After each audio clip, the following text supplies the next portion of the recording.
They told us the Red Echo was just a myth. A Cold War phantom built into deep space telemetry, distorted by distance and corrupted by time. But something out there started transmitting on the exact dead frequency they warned us never to touch. A frequency that shouldn't even exist anymore. And because humans are what we are, arrogant, curious, and tragically stubborn, we answered back. The transmission wasn't in any known language. It wasn't even a message. It was memory, pain, saturated and folded into data. The scream of something vast and ancient, converted into pulses and tones. It wasn't calling out. It was remembering, and we were just unlucky enough to overhear it. Command rerouted the Echo Black expedition to intercept. Our ship, ESS Morrowind, docked with a structure the scanners couldn't define, metal, organic, broken in angles that made geometry seem irrelevant. A station, maybe. An ark. A sarcophagus. The walls reflected no radar, absorbed all light. Everything our sensors touched came back wrong, like we were being lied to by physics itself. Still, the order was clear: board, retrieve source, report findings. We stepped into the dark with protocol, bravado, and the silence of a crew trying not to listen too hard to their own breath. Inside, sound doesn't echo. It swallows. Boots fall without report. Radios hiss but never connect. No air movement, no decay, just cold pressure and the oppressive sense that we'd intruded into something that was never meant to be found. Symbols pulse on the walls, changing with proximity to thought. One engineer vomited when a glyph morphed into his mother's final hospital monitor readout. Another tried to claw her helmet off, screaming about hands that were never there. We lost her in the first 30 minutes. Gone without a trace, like the base had rewritten her. Erased, but not forgotten. That's the worst part. We all still remember her. She's still in the manifest. Still in the crew logs. But when you try to visualize her face, your brain blanks out, a void, shaped like someone you loved. This isn't a place made by a civilization. It's a wound, a psychic laceration torn through spacetime by something older than language, deeper than gods. The signal was never meant to reach us. It was their attempt to bury the memory, to drown it in cosmic distance. But we heard it anyway. And now we're inside the memory itself. Inside the pain. And the station remembers every visitor. Every scream. Every neuron that failed to comprehend what it saw. We walked in as explorers. We're being rewritten as ghosts. Time doesn't pass here. It congeals. Thick and unmoving like oil, settling into the cracks of the mind. We tried to mark hours, cycles, even just the passage of footsteps. But every record contradicted the others. Watches bled seconds in reverse. Our artificial daylights flickered between dawn and dusk, refusing to choose a side.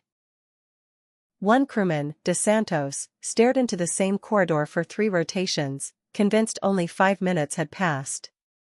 He aged a week in his face while standing there, hair grayed slightly, skin cracked as if the atmosphere forgot what species it was meant to support. This place is not dying. It's dormant. And we were the ones stupid enough to whisper it awake. The walls shifted while we slept. I'm sure of it. My bunk wasn't where I left it. Vents we mapped were gone by next watch. One door we welded shut was open again, this time with no hinges at all, just a perfect circular iris like a breathing wound.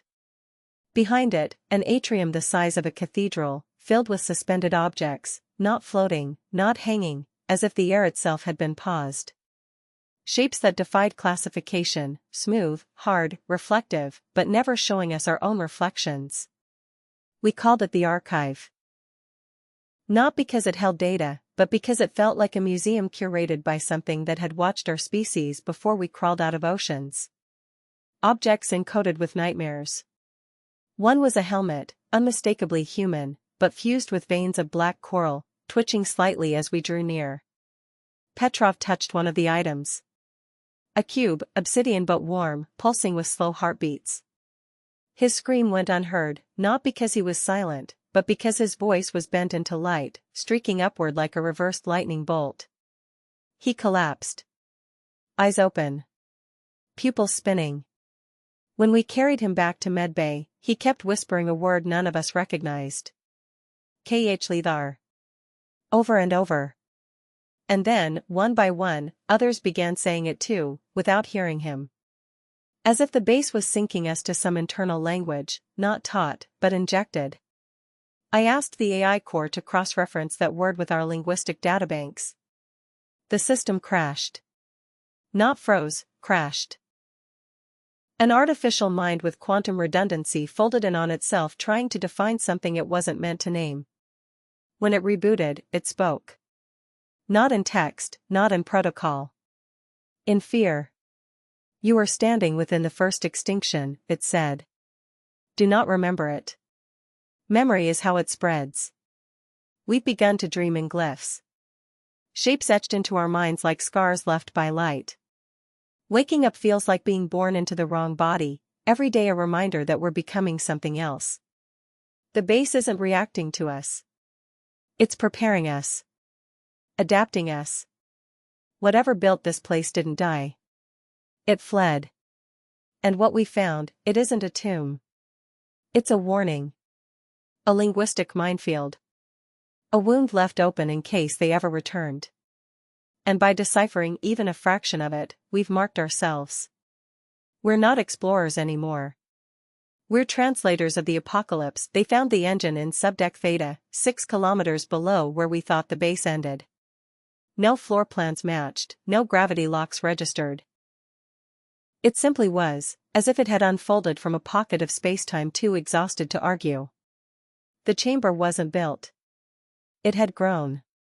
Root-like structures curled from its ceiling, branching into the walls like fossilized synapses. At the center, a rotating sphere of fractured matter, as black as space, yet more present than any star. Every revolution it made changed something in the room. Language. Color. Massachusetts.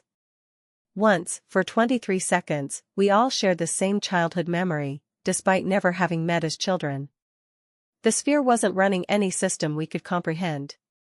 It wasn't generating power, broadcasting data, or maintaining atmosphere. It was recalling. Pulling fragments from something deeper than thought, threading them into real space like a machine exhaling history. We called it the memory engine because it remembered impulses. And each pulse brought us closer to forgetting who we were. Wells, our linguist, believed it was an interface. Not for us. For whatever intelligence once ruled this place. An organic terminal, synced to collective memory through trauma. Not thoughts. Not symbols. Pain. Because pain was the only constant across all known languages. So they used it as code. As currency. As access. And we'd been triggering responses just by existing inside it. Breathing, bleeding, regretting. All of it logged. He proved it by slicing his palm and touching the base of the sphere. The reaction was instant, every monitor on the station lit up. Not with data, but with visions. Hundreds. Thousands. A planet shattering in orbit around a red dwarf, its crust melting mid-scream. Cities folding like lungs imploding. Skies raining organs shaped like scripture. We weren't watching the past. We were feeling their last moments. Downloaded into us through agony. And when Wells collapsed, he said just one thing through his cracked lips, they knew we'd come. After that, none of us were the same. Language began to fail. Syntax bent. We'd speak incomplete sentences and not remember the words we'd used. Objects in the room would vanish from our vocabulary, even as we stared at them. The engine was rewriting our semiotics. Teaching us a new way to feel meaning, not say it. Thought was no longer linear. We were becoming recursive. Nonverbal. Alien. And something else changed. The dreams became stronger. Shared. Entire nights where all 10 of us dreamed the exact same sequence, of a door opening in a chamber beneath this one. A door sealed not by locks, but by memories no human should ever retrieve. Something was calling us from below. Not with sound. Not even with language. With recognition. Like the way a scar aches when the storm approaches. We all felt it. We all knew it. Even before we descended, we had the shape of it in our minds. We were no longer explorers. No longer crew. We had become a choir of recall, voices harmonized by alien loss. And the engine? It had stopped spinning. Because it remembered enough, the stairs were not built for feet. Spiral, endless, wet with something colder than water. We descended anyway. One by one, like blood dripping into a wound too deep for sutures. Every step down made thought heavier. Not fatigue, resistance. The closer we got, the more memory resisted recall. Birthdays, names, childhood smells, they slid off like oil on metal. We kept journals just to remember our own handwriting. Breathers filed reports in triplicate, hoping something would remain real if we committed it to ink. But the ink started bleeding backward. Words were formed into symbols. Symbols into sigils. Sigils into silence. And still we descended. At level -62, we found bones. Not human, too long, too thin, vertebrae fused into curves that suggested locomotion through dimensions we couldn't simulate. They were posed, intentionally. Kneeling around a hollow pit in the floor, as if praying. But there were no gods here, only echoes. Around them, glyphs carved into the stone began to shimmer. One of ours, Levin, whispered that he could hear them humming. Not with sound, but with grief. As if each symbol was a gravestone, mourning something that had once been alive inside them. He reached out, traced one line, and exhaled in relief. Like the answer to every question had been waiting beneath his skin. Then his eyes turned pitch black, and he started laughing in pulses. We left him behind. We had to. The final threshold was not a door. It was a membrane, transparent, but rippling with our reflections, each one slightly wrong. In my double space I saw choices I'd never made, the scar I never earned, the child I never had. Petrov said it was a mirror of regret. Wells said it was pre-memory, the versions of us that almost were, caught between timelines. Whatever it was, it led us through. No resistance. No ceremony. Just a breath inward, and we passed. What waited beyond was the core. Not mechanical, not divine. Biological. A brain, suspended in fluid the color of oxidized blood, tethered to the station by fibrous tendrils that pulsed with light. Each pulse felt like a name being forgotten somewhere. The brain wasn't alive. It was remembering itself. Firing synapses at random, unspooling vast networks of broken language and extinct sensation. Every impulse it released turned our thoughts to ash. Even time refused to follow us in. We spoke, or thought we did, but communication failed. What passed between us was primal. Fear, yes, but not of death. Fear of being understood too deeply. Then the room began to react. Lights dimmed to a rhythm that wasn't ours. Gravity twisted, slightly, like the room was sighing. And the brain began to pulse in synchrony with us. Matching our heartbeats. Our steps. Our doubts. Like it had found in us what it had been searching for through eons of isolation, not survivors. Not descendants. But witnesses. Witnesses to what it once was. What it tried to erase. What it failed to forget. We didn't know it yet, but the process had started. The communion. We were no longer visitors. We were vessels. And whatever was stored in that neural cathedral, that ancient mind buried in cosmic grief, had chosen us as its final archive. The brain didn't speak in words. It folded them, inverted their meanings until comprehension collapsed. We stood in its presence like neurons exposed to a god. Every second near it pulled memories from us, not like a thief, but like a mirror. Each thought it absorbed returned to us darker, reversed, worn thin by translation. I remembered my brother's voice, but in a pitch I had never heard, saying things he never said. Petrov muttered lullabies in a tongue no one had taught him. Wells began bleeding from the ears, drawing spirals on the floor with his fingers, whispering names of moons that never orbited anything. And yet none of us tried to leave. Because with every mind it touched, it offered something. Not answers. Replacements. Not meaning. Reconstruction. Like it was rewriting our grief into usefulness. Pain was the medium. Understanding was the cost. One by one, we became fluent in the syntax of sorrow. The brain began pulsing faster. Not randomly, rhythmically. Matching our thoughts. Syncing to our fears. Like it was adapting. Refining its translation protocol using us as source code. With each new pulse, the room changed, structures emerging from the walls like bone calcifying mid-thought. Ridges, nodes, veins of light. And when we looked at the walls, we saw ourselves. Not as reflections, but as simulations, living, dying, diverging. Paths we hadn't taken were archived there, looping endlessly. One showed me betraying the crew. Another showed me never joining the mission. Each version felt real, each echo sharp enough to cut. We understood, finally, what the engine had done. It wasn't a memory device. It was a translator, a cognitive lens forcing us into a shared neurolinguistic state. Preparing us to receive. The brain was never the message.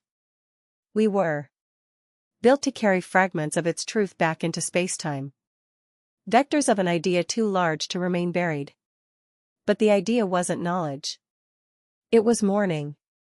A weaponized emotion. A self-aware grief designed to collapse species not through violence, but through revelation. We had become infected with memory so pure, so ancient, it no longer belonged to life. And with that infection came clarity. This place, the station, the engine, the core, wasn't an archive. It was a church. Built not to preserve gods, but to contain the mourning of one. The last of its kind, calcified in thought, desperate not to be alone when the end came. That brain wasn't preserving data. It was preserving its scream. Locked in place, echoing through translation, until something, anything, understood. And now we did. Wells stood first, face pale, voice hollow. He whispered the glyph word, Keh Lethar. This time, we all said it in unison. Not because we were told, but because we knew. The brain pulsed once more. Slower. Like a final breath. And then, silence. We weren't human anymore.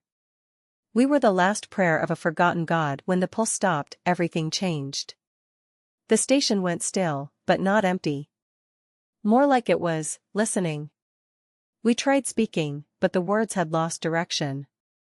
They left our mouths and floated, meaningless, like ash from a burned book. The oxygen tasted synthetic. Not metallic, artificially emotional. As though breathing itself now carried intent. You inhaled, and regret whispered inside you. You exhaled, and your childhood rewrote itself slightly. We stopped talking after that. Petrov tried to run. His boots echoed, but not with sound, with memory. Each footfall replayed a different day from his past. His mother's voice when he enlisted. His own laughter the day he broke orbit. The moment he touched the engine. All out of order. All wrong. The hallway folded as he fled, and when we found him again, he'd bitten through his own tongue trying to silence the playback. He couldn't stop reliving. He was being used as a film reel. We restrained him. Gently. He smiled with his gums, bloody and pink, and wrote one phrase in the air with his finger, "I see the map now." We didn't ask what he meant. We were all starting to see it, too. Behind the walls, beneath the silence, was a pattern. Not spatial, not architectural, emotional. The layout of the base was designed by feeling, not function. Rooms arranged by longing. Corridors bent around dread. Chambers nested in shame. It wasn't built to be walked, it was meant to be felt. Wells began cataloging our emotional transitions. He stopped using hours or minutes. His logs read, "We are in the fourth iteration of despair. Soon, acceptance may arrive." He spoke like a priest now. Not worshipping, but surrendering. The brain had silenced, but its instructions lingered. We were not passengers anymore. We were scaffolding. Temporary flesh for a permanent grief. I lost my name 2 days ago. I remember the shape of it, the way people once said it, but I no longer respond to it. Instead, I wake when I'm needed. I walk when the bass shifts. I sleep when my memories get loud enough to choke me. That's the cycle now. Nothing more. The others have names still, I think. But I dare not say them. Names are anchors, and anchors have no place in a storm that rewrites the ocean. The station began producing lightless shadows, forms that move where our eyes don't look. Some crawl. Some hover. They don't hurt us. They observe. They take notes in invisible ink on the walls of our minds. I feel them sometimes in my spine, editing me. Gently. Lovingly. Like a surgeon removing a tumor of ego. We are forgetting Earth. Its colors. Its weight. I tried to visualize it last night, and all I saw was a blue scream. No continents. No clouds. Just noise in the shape of memory. And still, I am calm. Terrified, yes, but calm. Because the grief inside this place isn't malicious. It's tired. It's waited so long to be witnessed, and we are the fools who said yes. We are not explorers. Not anymore. We are erasers. Instruments of forgetting, sent not to uncover, but to unremember. And the base welcomes us deeper. There was a room beneath the core we weren't meant to find. No corridors led to it. No maps acknowledged it. But one night, in the stillness between thoughts, Wells walked through a wall like it wasn't there. No alarms. No distortion. Just absence parting to receive him. We followed, drawn not by curiosity but by recognition. Something beneath the surface of our minds already knew the shape of what waited below. This wasn't discovery. It was return. The room was impossibly vast. The ceiling arched far above into darkness that swallowed light. Pillars lined its perimeter, pulsing with dim glows that corresponded to our heartbeats. And at its center, an altar. Not for worship, but for offering.